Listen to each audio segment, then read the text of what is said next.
क्षत्रिय, तो क्षत्रिय के लिए जो है बाण लिंग का बताया गया। क्षत्रिय को चाहिए कि बाण लिंग के जो शिवलिंग है, बाण लिंग कहते हैं किनको? नर्मदेश्वर महादेव को।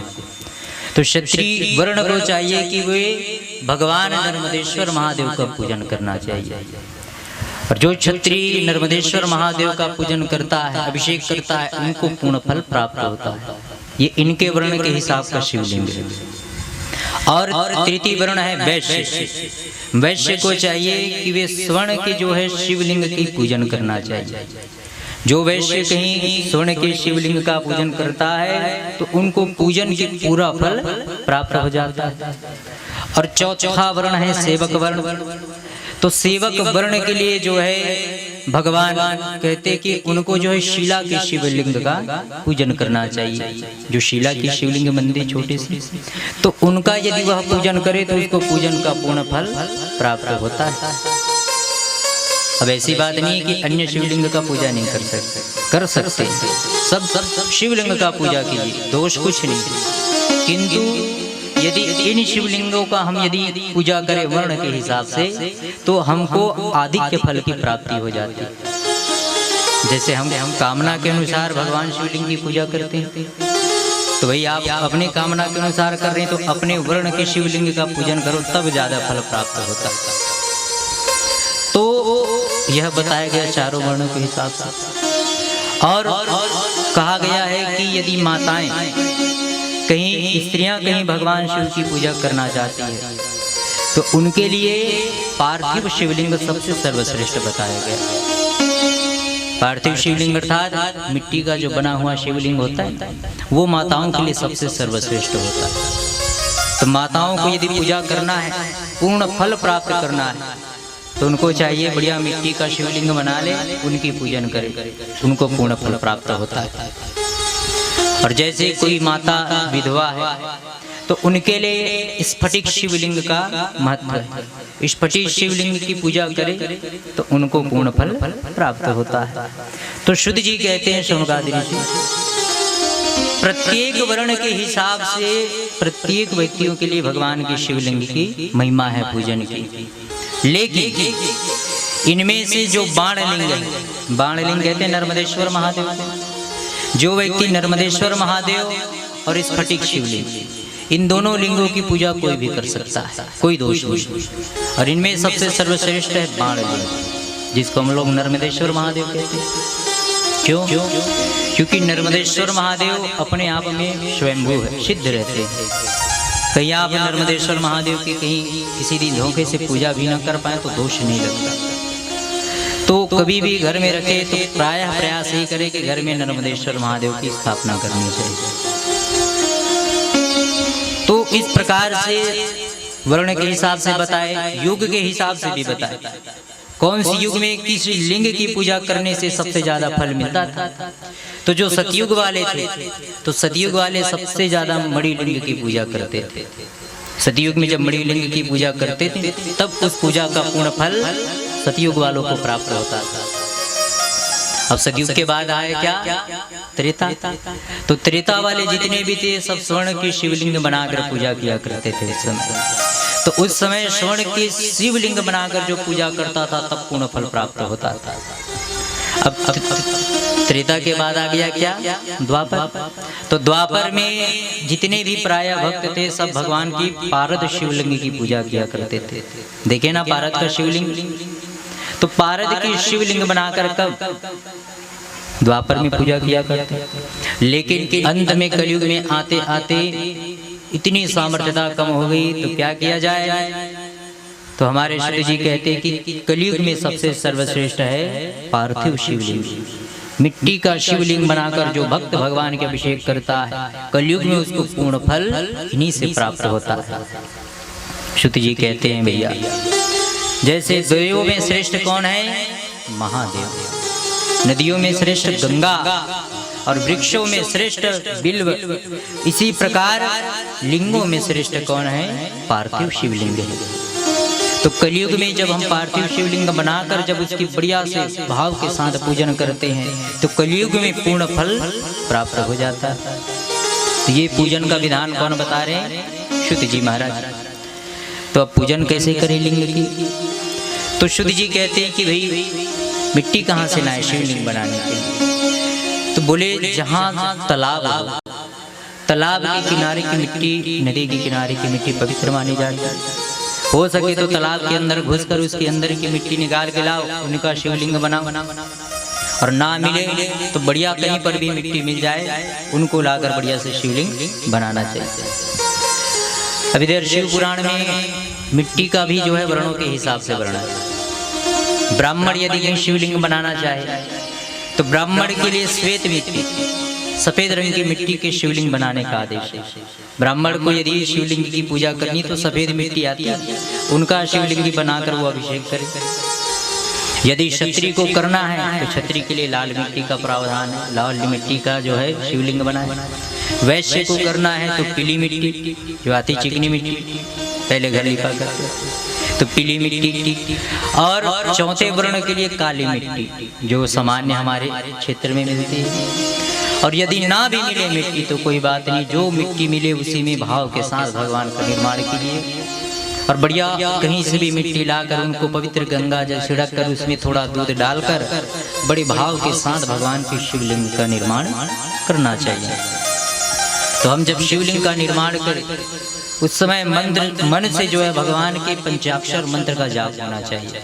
नमः शिवाय या शिवाय नमः जपते रहो। और जपते जपते भाव के साथ आप भगवान का निर्माण कीजिए।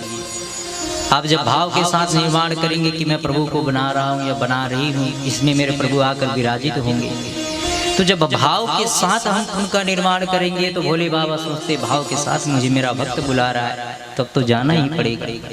तो फिर वे आते हैं। तो शुद्ध जी कहते हैं शौनकादिक जी, यदि कहीं ब्राह्मण कहीं भगवान शिवलिंग की पूजा करता है ना, तो ब्राह्मण को चाहिए कि वो शास्त्रोक्त विधि, वैदिक विधि से जो है ब्राह्मण जो है भगवान शंकर की पूजा करे। क्यों? क्योंकि ब्राह्मण वेद इत्यादि पढ़ा हुआ होता है। तो ब्राह्मण को चाहिए भगवान की विधि विधान से पूजा करनी चाहिए। और अन्य वर्ण जो है वे वेद तो नहीं पढ़ पाते, तो उनके लिए प्रावधान है कि वो सच्चे मन से भाव से जितना हो सके अपने से भगवान की पूजा करे।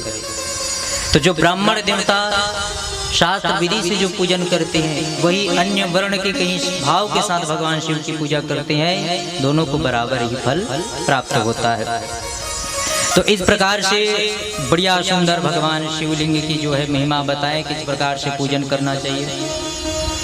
अब शुद्ध जी कहते शौनकादि ऋषियों मैं आपको बताता हूँ कि कामना के हिसाब से कैसे भगवान शिव की पूजन करनी चाहिए, क्योंकि बिना कामना का हम पूजा कर नहीं सकते। भाई पूजा कर रहे हैं तो फल मिलना तो जरूरी है। अब इतना घंटा 3 घंटा भी कथा सुनेंगे तो फ्री पॉकेट में थोड़ी सुनेंगे कथा, कुछ फायदा होगा तो अभी तो काम का महाराज जी, नहीं तो 3 घंटा कहीं गन्ना काटेंगे तो पैसा आ जाएगा। तो भाई बिना फायदा का काम होगा नहीं, तो बिना कामना के हम पूजा कर भी नहीं सकते। तो कामना के हिसाब से कितने भगवान शंकर की पूजन करना चाहिए उनका भी विषय बताया। शुद्ध जी कहते हैं कि जैसे कोई निर्धन है, वो चाहता है कि भगवान मेरे पास पैसा आ जाए, धन आ जाए, तो ऐसे व्यक्ति को चाहिए कि वो 500 पार्थिव शिवलिंग बनाए और 500 पार्थिव शिवलिंग बनाकर उनका बढ़िया से पूजन पाठ करे। तो व्यक्ति जो है निश्चित रूप से भगवान शंकर उनसे प्रसन्न होकर उनकी धन की इच्छा को पूरी कर देते। अब बनाने के कई प्रकार होते हैं, एक प्रधान लिंग बना लेते, बाकी छोटे छोटे शिवलिंग 11-11 के हिसाब से बना लेते। तो जिनको धन की कामना हो उनको 500 शिवलिंग बनाकर प्रत्येक शिवलिंग में 1-1 चावल चिपका दें और उनकी पूजा करने से किनकी धन की प्राप्ति होती है। कोई चाहता है कि नहीं हमको विद्या चाहिए, हम पढ़ना चाहते हैं, ज्ञानी होना चाहते हैं, तो उनको चाहिए कि वो 1000 पार्थिव शिवलिंग बनाकर उनकी पूजन करें।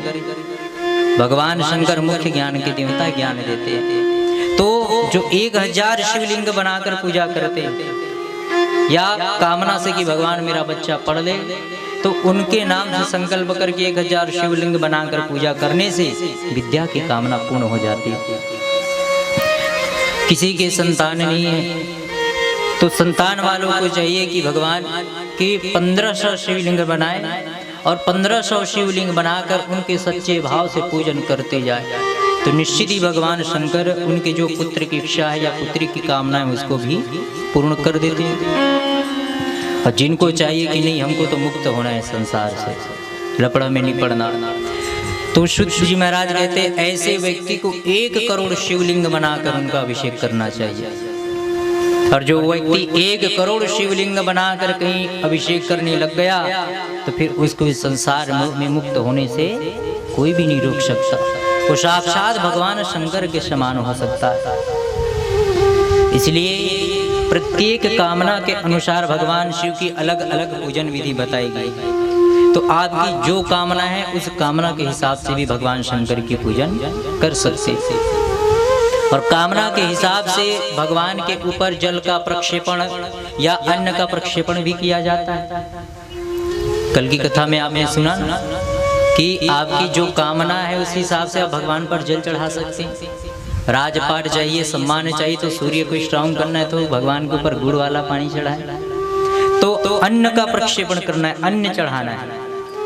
तो कहीं आपको मान सम्मान चाहिए तो भगवान के ऊपर आप गेहूं चढ़ाइए। तो भगवान के ऊपर आप कहीं गेहूं चढ़ाएंगे, गुड़ चढ़ाएंगे तो ये गेहूं गुड़ किसका कारक होता है? सूर्य का।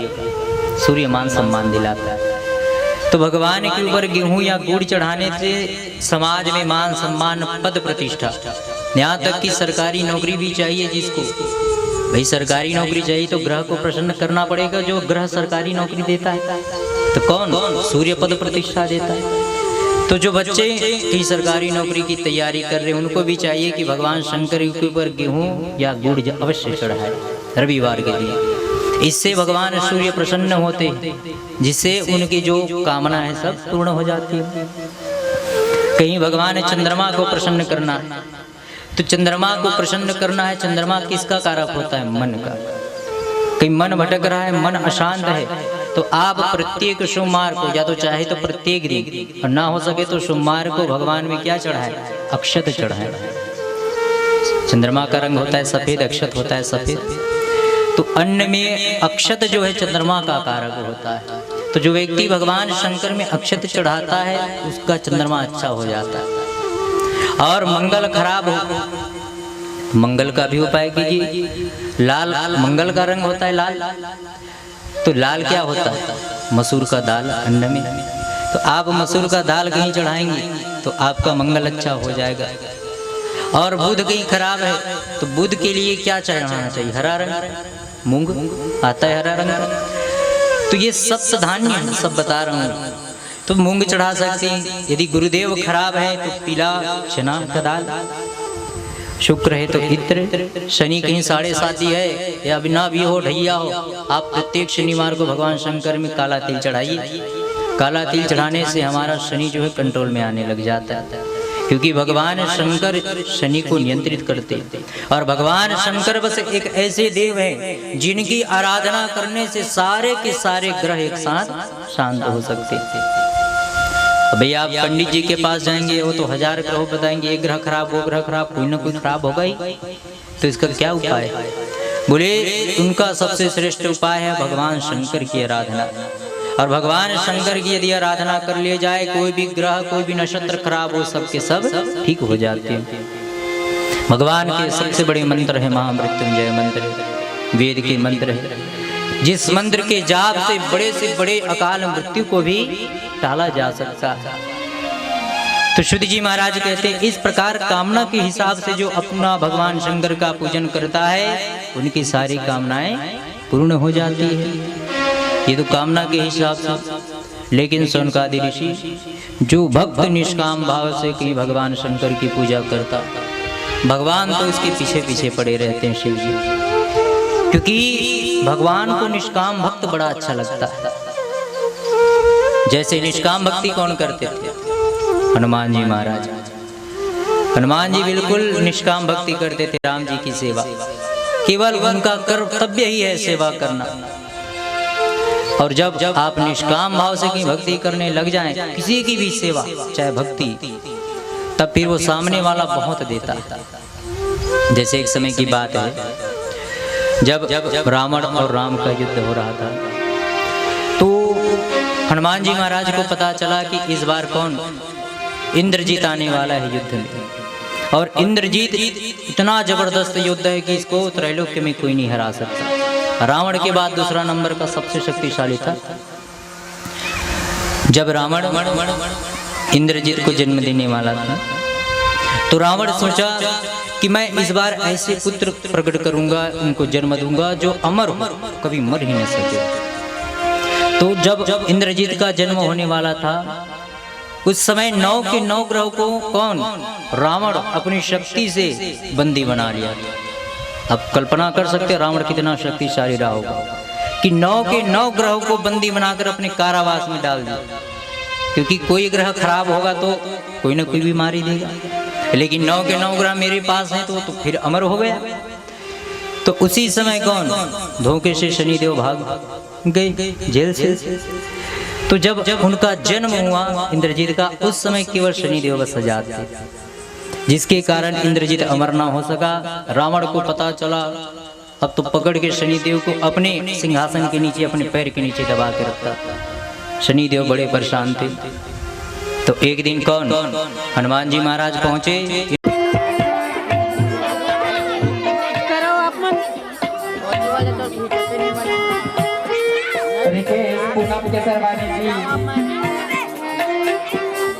गुलाब कली के सरवानी जी, आप सभी भगवान जी के हल्दी कार्यक्रम में सादर आमंत्रित।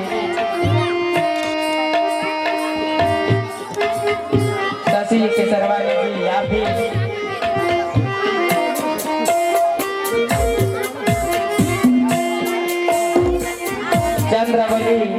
चंद्रशेखर के सरवानी जी, आप भी सादर आमंत्रित प्रभु जी के हल्दी कार्यक्रम में।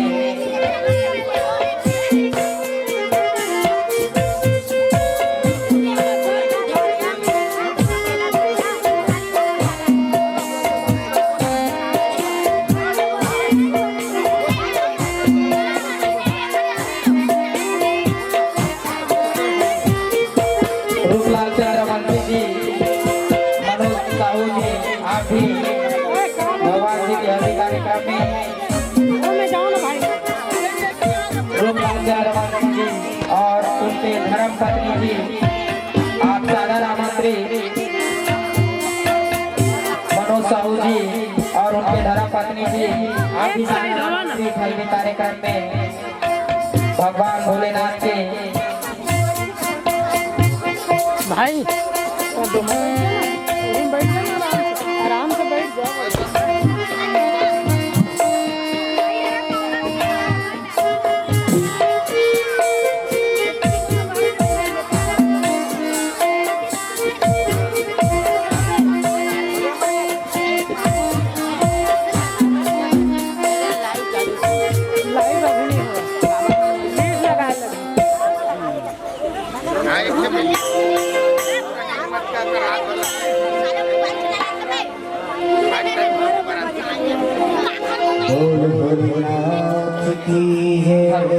यज्ञ के सभी मुख्य यजमान, आप सभी हल्दी कार्यक्रम में सादर आमंत्रित।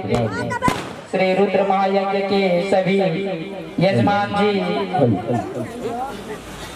आप सभी प्रभु जी के हल्दी कार्यक्रम में सादर आमंत्रित।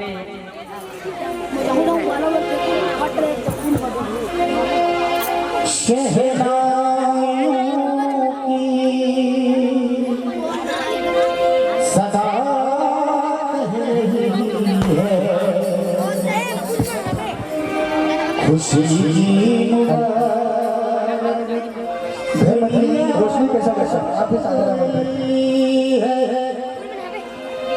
सजी सुर्ख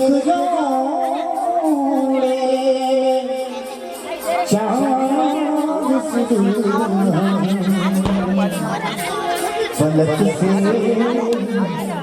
जमीन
लगता है, भोले का चेहरा सुहाना लगता है, मैया का तो दिल दीवाना लगता है।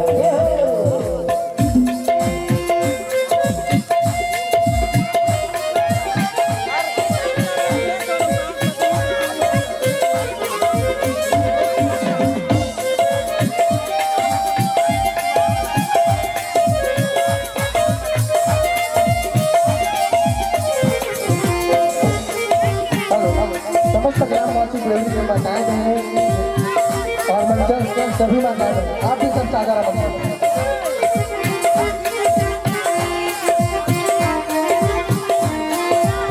आप सभी से सादर निवेदन, भगवान भोलेनाथ का विवाह प्रसाद प्राप्त करने के लिए घर जाएंगे। बहुत ही सुंदर प्रसाद का व्यवस्था किया गया है आप सभी के लिए। भूल कर तो हम तुझे ना भूल पाएंगे, साथ पूर्वों से बना गंगा का ये अभी आप लोग अभी जल चढ़ा चुके हैं, अब जयमाला का कार्यक्रम है।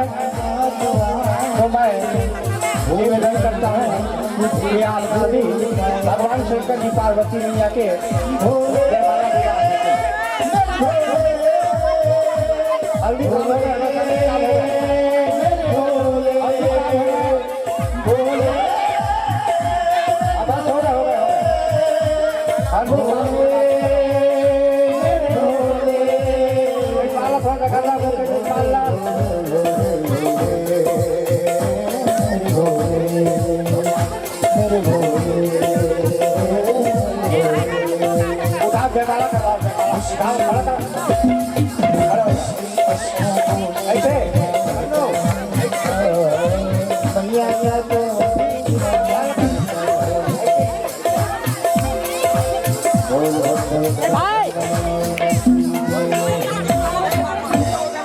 आप लोग बढ़िया सुन रहे हैं। भगवान देवाधिदेव महादेव की पश्चात् भो विर्माधो पुरः तस्माद्दग्या सर्वभूतः सम्भ्राज्यम् पशुस्ताचक्रे वाजव्यानारण्य ब्रह्म्याश्रये तस्माद्दग्या सर्वभूतरितः सामानि जगिरे छन्दागुमिधिजरे तस्मात् जायत अजायन्त ये केचो भयदतः गावो भजगिरे तस्मात् जाता अजामयः। बोलिए उमा शंकर भगवान की जय हो, भावन बाबा भोलेनाथ भगवान की जय हो।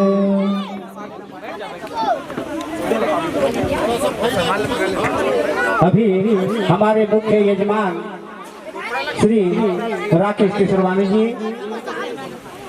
सब शांति बैठ जाए, टीकावन करेंगे। उसके बाद परिवार, फिर यजमान, फिर सभी जिस श्रद्धालु को टीकावन देना हो वे आकर के भगवान शंकर जी पार्वती मैया को दान दे सकते हैं। बोलिए शंकर भगवान की। चावल फूलने लगा हूँ, संकल्प है।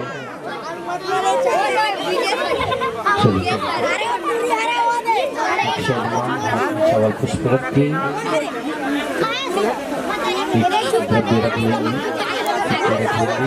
ओम विष्णु नमः विष्णु नमः विष्णु नमः को उच्चारण करेंगे। ओम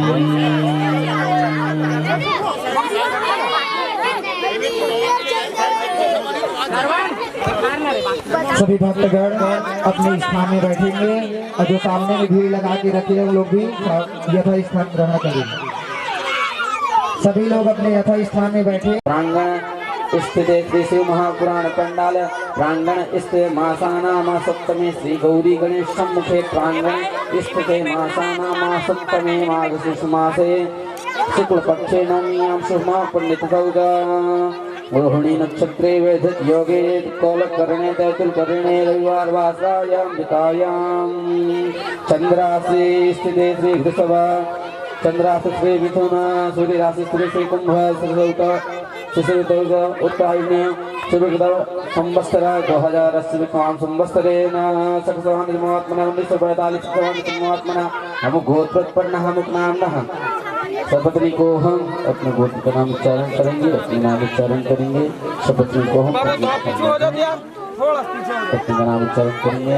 ममात्मनः मम सकुटुम्बस्य सपरिवारस्य दुख दर्द कष्ट पीड़ा आदि दैविक आदि भौतिक आध्यात्मिक त्रिविधताप समन्नार्थाय मम कायिक वाचिक मानसिक सांसारिक चतुर्विध पुरुषार्थ एवं ग्रह गण गुण विशेषण विशिष्टाय शुभ महापुण्य तिथौ नवमीयां शुभ महापुण्य तिथौ सकल शास्त्र प्राणोक्त फल प्राप्त्यर्थं च तस्य श्री शिव महापुराण कथायाम् अंतर्गतेन चतुर्दिवस कथायाम् अंतर्गतेन श्री शिव पार्वती विवाह मंगल पूर्णोत्सव इत्यर्थे अद्य दिवसे सकल कार्यकर्ता सहित अमुक यजमानस्य संकल्पं तुभ्यं संप्रदेत हरे अम्मा जाग्रतो दूरमुदैति दैवं तत्सुज्ञातप्रभैवैति दूरङ्गमं ज्योतिकां ज्योतिरेकन्तनिमे मनः शिव संकल्पमस्तु। चलिए जो भी अर्पण करना है आप अर्पण करेंगे। मुख्य आगमन सर्वप्रथम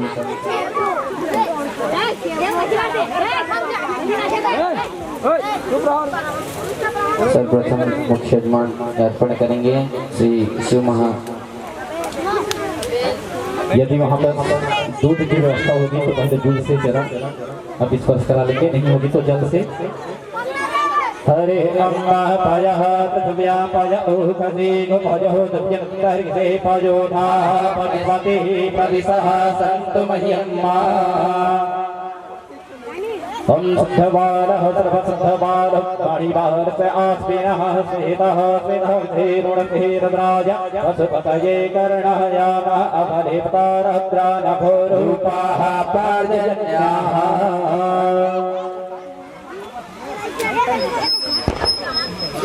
मुख्य यजमान भगवान गौरी शंकर का पैर चरण धुलाएंगे।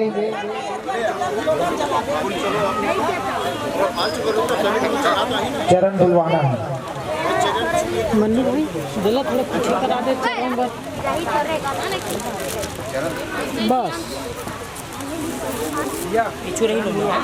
अच्छा चरण धुलवाना है। चरण धुला के चंदन मंगल लगा के आरती करो।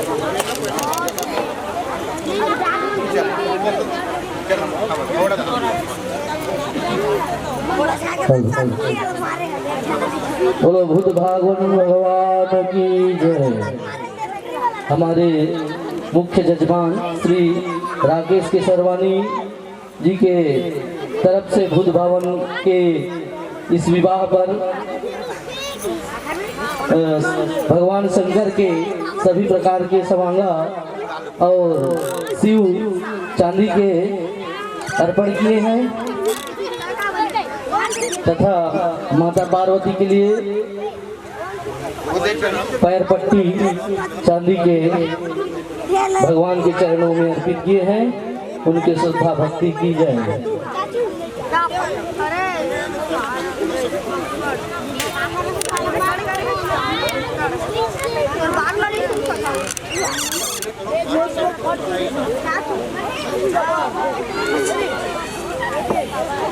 बच्चों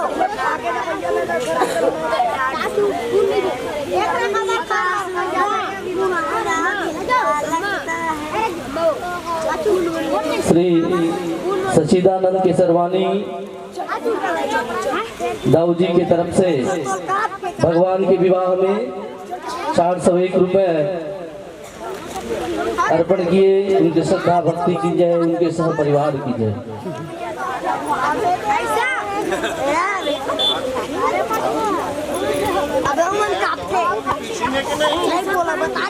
500 रुपए 501 रुपए भगवान के चरणों में अर्पित किए। उनके श्रद्धा भक्ति की जाए। मुख्य जजमान श्री राकेश केसरवानी जी की तरफ से 100 रुपए अर्पण किए उनके श्रद्धा भक्ति की जय।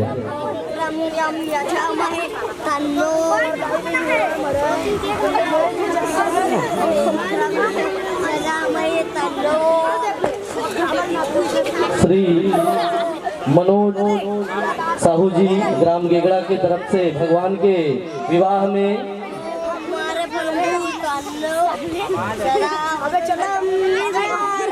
800 रुपए, एक बाल्टी और साड़ी माता पार्वती की पूरा श्रृंगार भगवान के चरणों में अर्पित किए उनके श्रद्धा भक्ति की जय।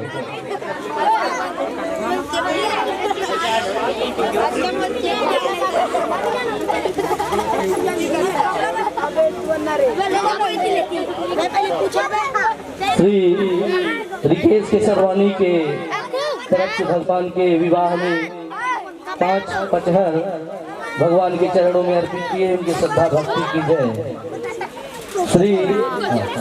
श्री रूपलाल चंद्रवंशी ग्राम डौका बांधा की तरफ से 501 रुपए भगवान के विवाह में दहेज अर्पण किए उनके श्रद्धा भक्ति की जय।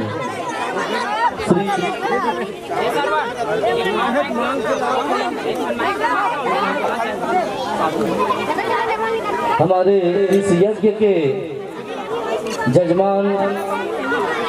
जजमानों के द्वारा 1400 रुपए, सभी जजमानों के द्वारा 1400 रुपए भगवान के विवाह में दहेज में अर्पण किए उनकी श्रद्धा भक्ति की जय, उनके सह परिवार की जय।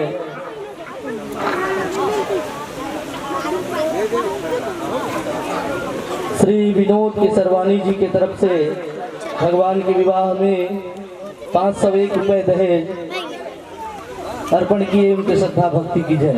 श्री छन्नू कुंभकार की तरफ से पंडा महाराज की तरफ से 100 रुपए भगवान के चरणों में अर्पित किए उनके श्रद्धा भक्ति की जय। दुखी राम की तरफ से भगवान के चरणों में 51 रुपए विवाह में अर्पित किए उनके श्रद्धा भक्ति की जय। गंगोत्री साहू बंजारी वाले की तरफ से 50 रुपए भगवान के विवाह में अर्पित किए उनके श्रद्धा भक्ति की।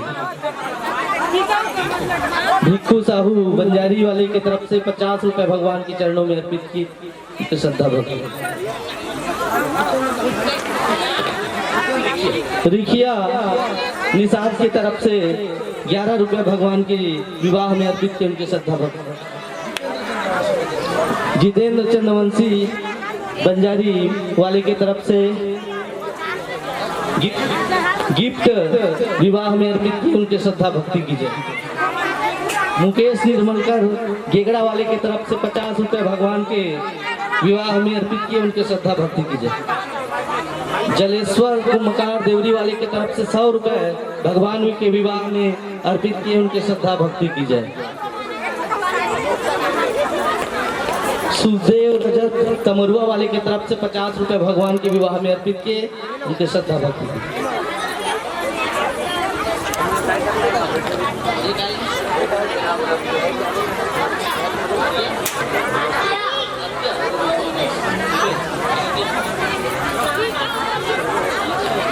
ग्राम प्राण खैरा आद्या और हिमेश की तरफ से एक साड़ी और 10 रुपए भगवान के विवाह में अर्पित किए उनके श्रद्धा भक्ति की जय। माखन सैया मालगी की तरफ से 50 रुपए भगवान के विवाह में अर्पित किए उनके श्रद्धा भक्ति की जय। जहर मरका वाले की तरफ से 50 रुपए विवाह में अर्पित किए उनके श्रद्धा भक्ति की जय। सिद्धार्थ कुंभकार की तरफ से 50 रुपया आपकी श्रद्धा भक्ति की जय हो। मुकेश निर्मलकर गेगड़ा वाले की तरफ से 51 रुपया भगवान के विवाह में अर्पित किए उनके श्रद्धा।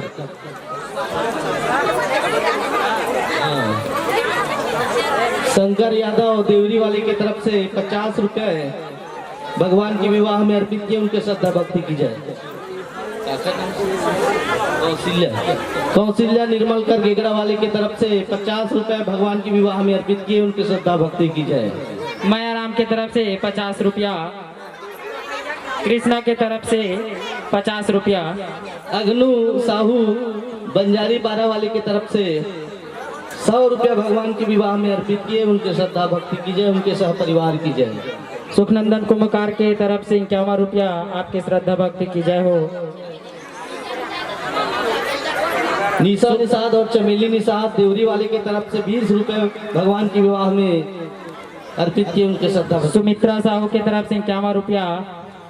श्री राजेश चंद्रवंशी डोका बांधा वाले की तरफ से 51 रुपया भगवान के विवाह में अर्पित किए। उनके श्रद्धा भक्ति की जय। लीलेश्वर यादव बंजारी वाले की तरफ से 40 रुपए भगवान के विवाह में अर्पित किए। उनके श्रद्धा भक्ति। ईश्वरी चंद्रवंशी की तरफ से 101 रुपया। आपकी श्रद्धा भक्ति की जय हो। हर्ष कुमकार देवरी वाले की तरफ से 51 रुपया भगवान के चरणों में अर्पित किए। उनके श्रद्धा भक्ति की जय। शत्रुघ्न साहू डोका बांधा वाले की तरफ से 51 रुपये विवाह में अर्पित किए। उनके श्रद्धा भक्ति की जय। श्री राम हार्डवेयर ग्राम देवरी प्रोपाइटर श्री मानस केसरवानी दाऊ जी की तरफ से भगवान के विवाह में 500 रुपये अर्पित किए। उनके श्रद्धा अर्पित चंद्रवंशी डोका बांधा वाले की तरफ से 100 रुपये भगवान के विवाह में अर्पित किए। उनके श्रद्धा भक्ति की जय। महेश्वरी निषाद देवरी वाले की तरफ से 40 रुपये भगवान के विवाह में अर्पित किए। उनके श्रद्धा भक्ति की जय। वीरू इलेक्ट्रॉनिक